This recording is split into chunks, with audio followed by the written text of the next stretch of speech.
അനുഗ്രഹിക്കപ്പെട്ട നല്ല രാത്രിക്കായ നന്ദിയോട് ദൈവത്തെ സ്തുതിക്കുന്നു. അനുഗ്രഹിക്കപ്പെട്ട ആലോചനകൾ നാം ഓൾറെഡി കേട്ട് കഴിഞ്ഞല്ലോ. വീണ്ടും പ്രശ്നങ്ങൾ നമ്മുടെ മുമ്പിലുണ്ടല്ലോ. എന്തോ വലിയൊരു സന്തോഷം ഇന്ന് രാത്രി എനിക്കുണ്ട്. അല്പമായ ചുമയുണ്ട്, എങ്കിലും എനിക്കെന്തോ ഒരു സന്തോഷമുണ്ട്.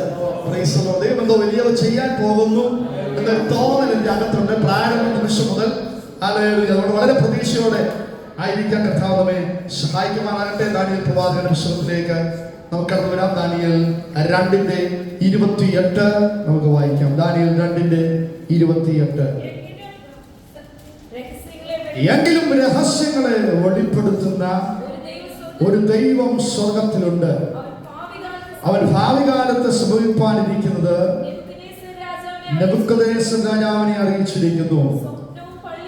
സ്വപ്നവും പള്ളിമത്തിൽ വെച്ച് തിരുമനസ്സിലുണ്ടായ ദർശനങ്ങളുമാവിത്.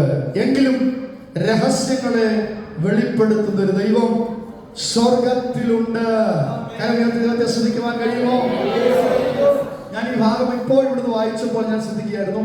ഭാവി കാലത്ത് സംഭവിക്കേണ്ടതും രാജാവ് പള്ളിമത്തയിൽ വെച്ച് തിരുമനസ്സിലുണ്ടായ ദർശനങ്ങളും. രാജാവ് പള്ളിമത്തയിൽ കണ്ട ദർശനവും ഭാവിയിൽ സംഭവിക്കാനിരിക്കുന്നതും അവിശക്തന് വെളിപ്പെടുത്തി കൊടുക്കുന്ന ഒരു ദൈവം. രഹസ്യങ്ങളെ വെളിപ്പെടുത്തുന്ന ഒരു ദൈവത്തെയാണ് നാം സേവിക്കുന്നത്. ദാനിയേലിനെ കുറിച്ചുള്ള ചില ചിന്തകൾ ദൈവത്തിൽ പഠിക്കുമ്പോൾ പഴയ നിയമത്തിലും പുതിയ നിയമത്തിലും ചില അഭിഷക്തന്മാരോട് ചേർത്ത് യേശു കർത്താവിന്റെ നിഴലിൽ പൊരുളുകൾ നമുക്ക് കാണാൻ കഴിയും. യോസഫ് യേശു കർത്താവിന്റെ നിഴലാണ്. ഇസഹാക്ക് ചില വിഷയങ്ങളിൽ നിഴലാണ്. എലയാസർ പരിശുദ്ധാത്മാവിന്റെ നിഴലാണ്. ദാനിയേലിന്റെ ചില കാര്യങ്ങൾ ചിന്തിക്കുമ്പോൾ കർത്താവിന്റെ ഒരു നിഴൽ പോലെയാണ് ദാനിയേലിനെ നമുക്ക് കാണാൻ കഴിയുന്നത്. ദാനിയേൽ എന്ന പദത്തിന്റെ അർത്ഥം ആർക്കെങ്കിലും പറയാമോ? ദാനിയേൽ എന്ന പദത്തിന്റെ അർത്ഥം ദൈവം എന്റെ ന്യായാധിപതിയാകുന്നു. God is my judge. ദൈവം എന്റെ ന്യായാധിപതിയാകുന്നു.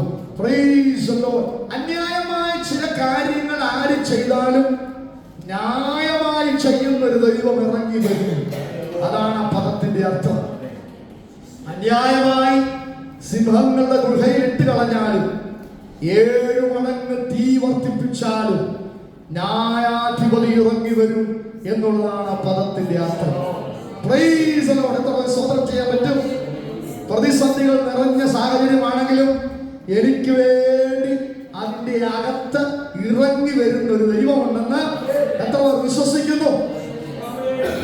സിംഹങ്ങളുടെ ഗുഹയാണെങ്കിൽ സിംഹത്തിന്റെ വായടയ്ക്കുന്ന ദൈവം, തീയുടെ ബലമാണെങ്കിൽ അതിനെ കെടുത്തുന്ന ഒരു ദൈവം. അന്യായമായി എനിക്ക് വേണ്ടി ചെയ്തതിന് വിപരീതമായി ന്യായമായി ചിലത് ചെയ്യുവാൻ എനിക്ക് വേണ്ടി ഇറങ്ങി വരുന്ന ഒരു ദൈവം. ദൈവം എന്റെ നീതിയുള്ള ന്യായാധിപതിയാണ്. അതിനെ കുറിച്ച് ചിന്തിക്കുമ്പോൾ നമുക്ക് കാണാൻ കഴിയുന്നത് യഹൂദ രാജ്യമായ ബാബിലോണിനെ നെബൂഖദ്നേസർ ആക്രമിക്കുന്നുണ്ട്. ഹിസ്കിയാവിന്റെ മകനായിരുന്നു ദാനിയേലിന്. രാജാക്കന്മാരുടെ പുസ്തകം പഠിക്കുമ്പോൾ നമുക്ക് കാണാൻ കഴിയാം ഹിസ്കിയാവിന്റെ മകനാണ്. രാജസന്തതിയായിരുന്നു. രാജാവിന്റെ മകനാണ്, രാജസന്തതിയാണ്. എന്നാൽ യഹൂദ രാജ്യമായ ബാബിലോൺ നെബൂഖദ്നേസർ ആക്രമിച്ചു കഴിയുമ്പോൾ ഈ രാജസന്തതിയിൽപ്പെട്ട ചില ബാലകന്മാരെ അവരുടെ രാജ്യത്ത് പരിചാരകന്മാരായി സെർവൻസായി കൊണ്ടുപോയി.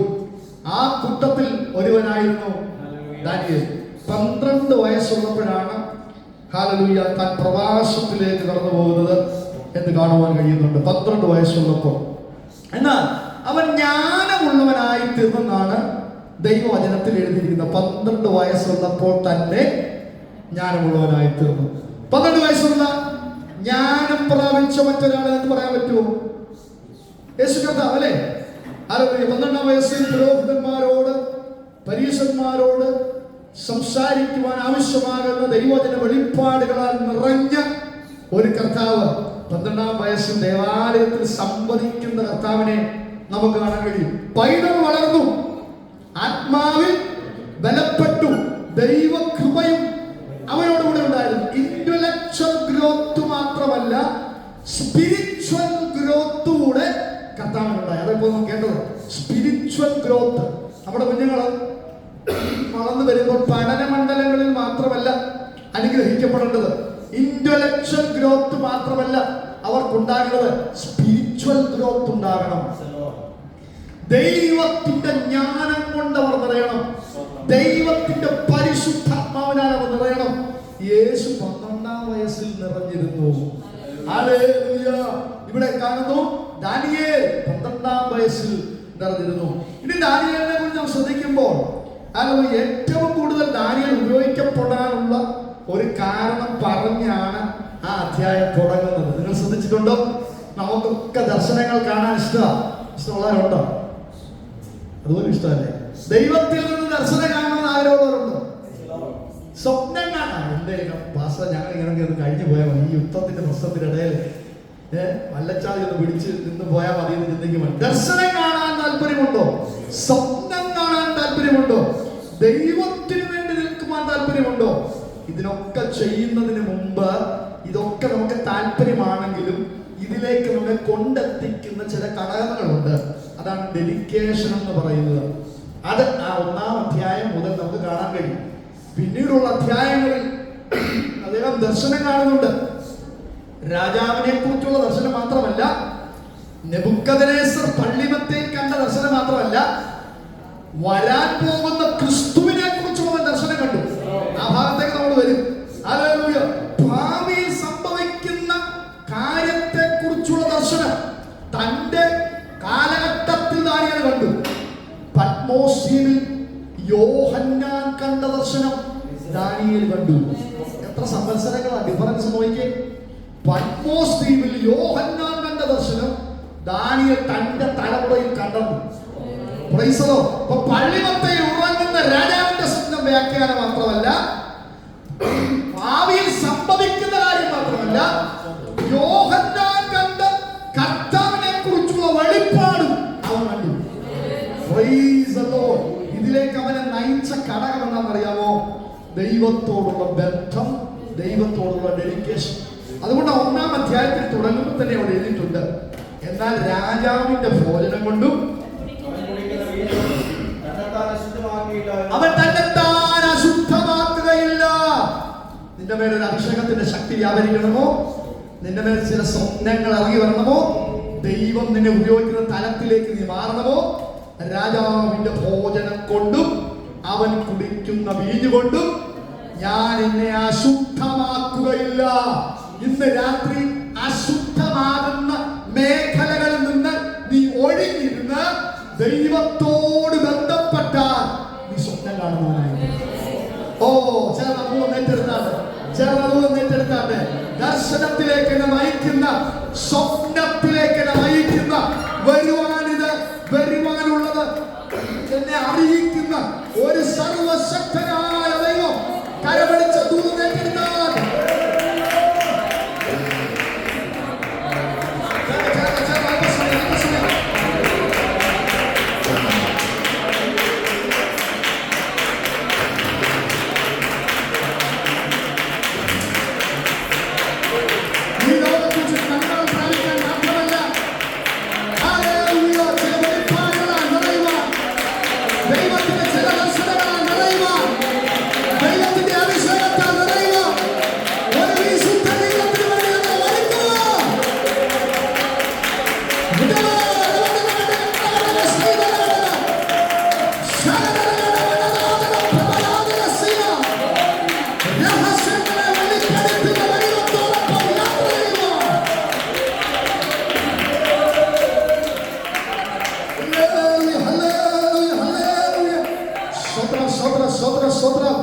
എന്തുകൊണ്ടാണ് ദാനിയേൽ പ്രതിസന്ധിയിലൂടെ കടന്നുപോയത്? ദാനിയേൽ പ്രതിസന്ധിയിൽ കൂടെ കടന്നുപോയത് എന്തെങ്കിലും തെറ്റ് ചെയ്തിട്ടാണ്? അല്ല. ദാനിയേൽ പ്രതിസന്ധിയിൽ കൂടെ കടന്നുപോയത് നല്ല കാര്യം ചെയ്തിട്ടാണ്. ഹല്ലേലൂയ. ദൈവത്തിന്റെ വചനം പറയുന്നു, ഒരു വിഗ്രഹത്തെ ഉണ്ടാക്കരുത്, ഒന്നിനെയും വണങ്ങരുത്. ഹല്ലേലൂയ. അത് ദൈവകൽപ്പനയായിരിക്കെ എത്ര രാജകൽപ്പനകൾ ഉയർന്നു വന്നാലും അതനുസരിക്കുവാൻ തയ്യാറാകാത്ത ഒരു ദാനിയേൽ അവൻ ദൈവകൽപ്പന മാത്രം അനുസരിച്ചു. ഒരു വിഗ്രഹത്തെ ആരാധിക്കത്തില്ല, ഒന്നിന്റെ മുമ്പിൽ വണങ്ങത്തില്ല. എത്ര സ്വർണ്ണബിംബം ഉയർന്നു നിന്നാലും അതിനെ വണങ്ങത്തില്ല. ഞങ്ങൾ വണങ്ങുന്നത് ഒരേ ഒരുവരെ ഉള്ളുമുള്ള തീരുമാനമാണ് അവനെ പ്രതിസന്ധിയിലാക്കിയത്. ഹല്ലേലൂയ. വായിക്കാം യെശയ്യാ പ്രവാചകൻ 59 അധ്യായത്തിലേക്ക് നമ്മൾ ശ്രദ്ധ. യെശയ്യാ 59:14.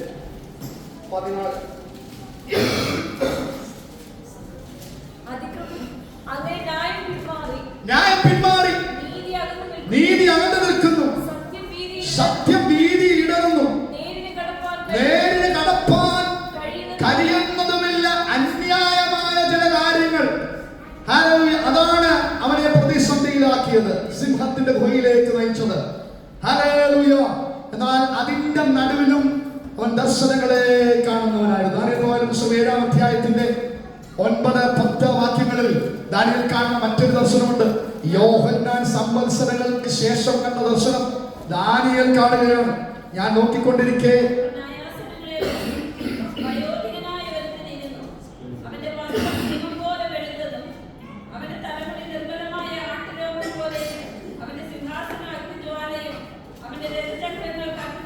അവന്റെ രഥചക്രങ്ങൾ കത്തുന്ന തീയുമായിരുന്നു.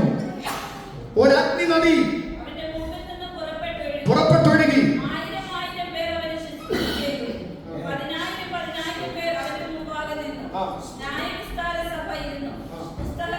പുസ്തകങ്ങൾ തുറക്കുന്നത്, ന്യായവിസ്താര സഭ ഇരുന്നത്, അഗ്നി നദി പുറപ്പെടുന്നത്, 1000 പേർ അവന് ശുശ്രൂഷ ചെയ്യുന്നത്, ഹിമം പോലെ വെളുത്ത മുടിയുള്ളത്, നിർമ്മലമായ ആട്ടുരോമം പോലെ ഉള്ളവൻ, സിംഹാസനം അഗ്നിജ്വാല കൊണ്ട് നിറഞ്ഞിരിക്കുന്നവൻ, രഥചക്രങ്ങൾ തീ കൊണ്ട് കത്തുന്നവൻ, ന്യായാസനങ്ങളെ വെക്കുന്നവൻ, വയോധികനായ യേശു കർത്താവിനെ അവൻ സംവത്സരത്തിന് മുമ്പ് ദർശനത്തിൽ കണ്ടെന്നു.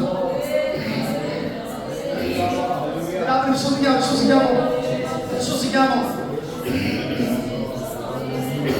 വെറുതെ ജീവിതം നയിച്ച് തീർക്കാനല്ല.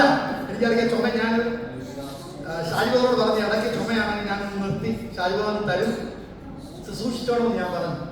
ചുമയാണെങ്കിൽ ഞാൻ പ്രസംഗിക്കും, എനിക്കറിയത്തില്ല. ചുമയാണെങ്കിൽ ഞാൻ പ്രസംഗിക്കും. ഒരാത്മശക്തി ഇതിനകത്ത് ഇറങ്ങാൻ പോകും. സംവത്സരങ്ങൾക്ക് ശേഷമുള്ള ദൈവവചനത്തിന്റെ ശക്തിയെ, ദൈവസിംഹാസനത്തെ പരിശുദ്ധാത്മാവിൽ ദർശിച്ച ഒരു ദാനിയേലിനെ പോലെ ഇന്ന് രാത്രി വിശ്വസിക്കുന്ന ഈ സഭയ്ക്കകത്ത് ഒരാത്മദൈവമാകുമോ?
വചനമനുസരിച്ച് നിമിത്തം ശത്രുചില സിംഹം കുഴികൾ ഒരുക്കുമ്പോഴും അതിന്റെ നടുവിൽ ദർശനം കണ്ടുകൊണ്ടിരിക്കുന്ന താൻ പാർക്കുന്ന രാജ്യത്തിന് എന്ത് സംഭവിക്കുന്നെന്ന് ദർശനം കാണുന്ന ഒരു സർവശക്തനായ ദൈവത്തിന്റെ കരമാണ് വേണ്ടി യോജിച്ചെങ്കിൽ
ഒരു പ്രാർത്ഥനാ മനുഷ്യനായി. Hallelujah. The man who kept his window open എന്ന് അദ്ദേഹത്തെ കുറിച്ച് പറഞ്ഞിരിക്കുന്നത്. The man who kept his window open. പ്രാർത്ഥനയുടെ വാതിൽ തുറന്നിട്ടിരിക്കുന്ന മനുഷ്യൻ. Praise the Lord. Hallelujah. ചുറ്റുപാട് എത്ര ശത്രു ഇടിച്ചു കയറിയാലും Hallelujah. അവന്റെ വിൻഡോ ഓപ്പൺ ആണ്. അവന്റെ വിൻഡോ യെരൂശലേമിലേക്കുള്ള കിളിവാതിൽ തുറന്ന് ദൈവ സാന്നിധ്യത്തിലേക്കുള്ള കിളിവാതിൽ തുറന്ന് അവൻ പ്രാർത്ഥനയിൽ ഉദ്ദേശിക്കുന്നവനാണ്. ഇത് രാത്രി വിശ്വസിക്കുക. ജീവിതത്തിന്റെ വാതിൽ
ദാനിയേലിനെ കുറിച്ച് ചിന്തിക്കുമ്പോൾ ദാനിയേലും ദാരിയാവേശ് രാജാവും തമ്മിൽ നല്ലൊരു ബന്ധം.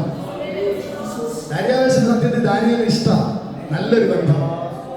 പക്ഷേ കൂട്ടുകെട്ടുകൾ നിമിത്തം കൂട്ടുകെട്ടുകൾ ഭാഗത്തിലേക്ക് വരണമെന്നുണ്ട്. അത് എടുക്കാനുള്ള സമയമില്ലാത്തതുകൊണ്ട് ഞാൻ ഈ ഭാഗത്തിലേക്ക് വന്ന് നമുക്ക് ആരാധിക്കാൻ പോകും. ചില കൂട്ടുകെട്ടുകളാണ് ദാനിയേലിനെ പെടുത്താനായി ശ്രമം നടത്തി രാജാവിന്റെ അടുത്ത് വരുന്നത്. രാജാവിന് ദാനിയേലിനെ സത്യത്തിൽ ഇഷ്ടം. നമ്മൾ ചില ഭാഗങ്ങൾ ചിന്തിക്കുമ്പോൾ മനസ്സിലാക്കും.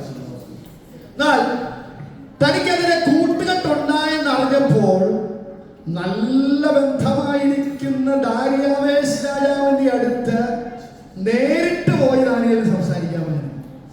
രാജാവേ, അങ്ങയോട് സംസാരിച്ച് നിയമം എനിക്ക് വിരോധമായി എഴുതിയിട്ടുണ്ട്, അതുകൊണ്ട് അങ്ങ് ഇതിനകത്ത് എന്തെങ്കിലും ചെയ്യണമെന്ന് സംസാരിക്കാമായിരുന്നു ദാനിയേലിന്. പക്ഷെ വചനം പഠിക്കുമ്പോൾ ദാനിയേൽ ദാരിയാവേശിനോട് സംസാരിച്ചതായിട്ട് കാണുന്നില്ല. ദാനിയേൽ എന്നും ചെയ്യുന്നത് പോലെ കിളിവാതിൽ തുറന്ന് സംസാരിക്കേണ്ടവനോട് സംസാരിച്ചു. എന്റെ രാത്രി വിശ്വസിച്ച് ആരോട് സംസാരിക്കേണ്ട, സംസാരിക്കേണ്ടവനോട് സംസാരിച്ചു. സർവശക്തനോട് സംസാരിച്ചു. ദാനിയേൽ 6:10 വായിച്ചപ്പോൾ ഒരുമിച്ച് ആരാധിക്കാൻ പോകും. ദാനിയേൽ 6:10 6:9 വായിച്ചോ. 6:9 പാവം പിടിച്ചവൻ രാജ്യത്തിന് നിയമം മാറ്റാൻ പറ്റത്തില്ല. രാജാവ് ഒരു തീരുമാനമെടുത്താൽ അതിനകത്ത് മാറ്റാൻ രാജാവിന് പോലും പറ്റുകയില്ല. അതുകൊണ്ട് എഴുതി ഒപ്പിടേണ്ടതായിട്ട് വന്നു. രാജാവ് രേഖയും വിരോധ കൽപ്പനയും.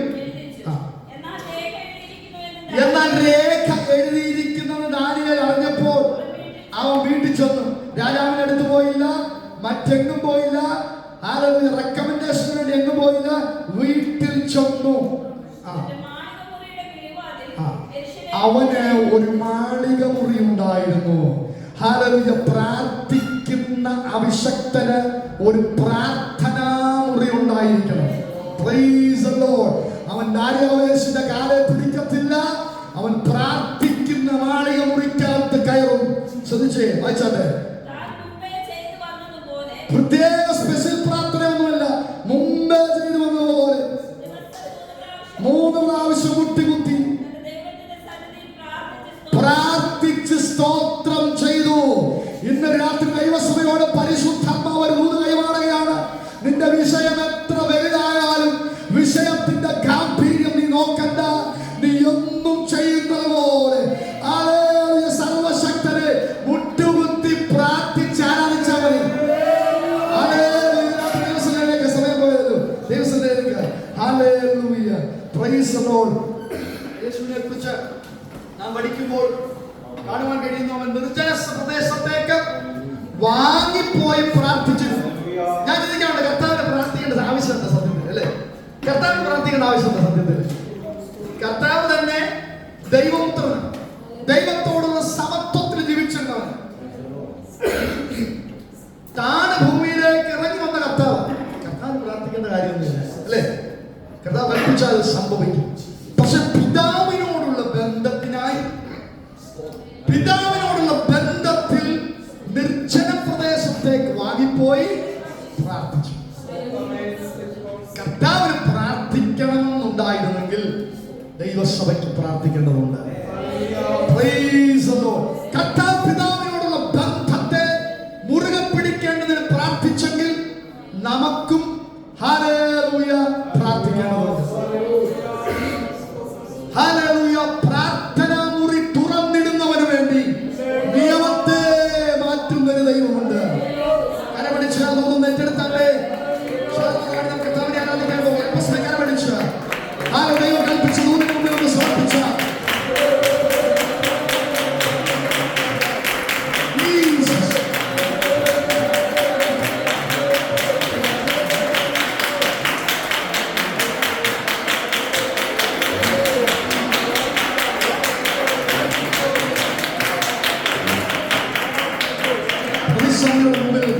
ദർശനത്തെ കാണുന്നവൻ, പ്രശ്നങ്ങളുടെ മുമ്പിൽ പ്രാർത്ഥനയുടെ വാതിൽ തുറക്കുന്നവൻ, ഒരിക്കലും പരാജയപ്പെടത്തില്ല. ഇന്ന് രാത്രി ചേർന്ന് പാടി ദൈവത്തെ ആരാധിക്കുമ്പോൾ ശക്തിയോടെ ദൈവത്തെ ആരാധിച്ചാൽ അല്പസമയം ശക്തിയോടെ ദൈവത്തെ ആരാധിക്കുവാൻ പോകും. നമ്മെ അഭിമുഖീകരിക്കുന്ന പ്രതിസന്ധിയെ നമ്മുടെ കണ്ണിന് മുമ്പിലേക്ക് ഇന്ന് രാത്രി ഒന്ന് കൊണ്ടുവന്നിട്ട് ഈ പാട്ടൊന്ന് പാടി ശക്തമായിട്ടൊന്ന് ആരാധിച്ചാൽ ഇന്ന് രാത്രി പ്രാർത്ഥന കേൾക്കുന്നൊരു ദൈവമുണ്ട്. പ്രതിസന്ധിയെ മാറ്റുന്നൊരു ദൈവമുണ്ട്. പുഷ്ടി നിമിത്തം മുഖത്തെ തകർക്കുന്നൊരു ദൈവമുണ്ട്. ചേർന്ന് നമുക്ക് പാടാം. തകർക്കും നീ ദുഷ്ടഭുജത്തെ, ഉടയ്ക്കും നീ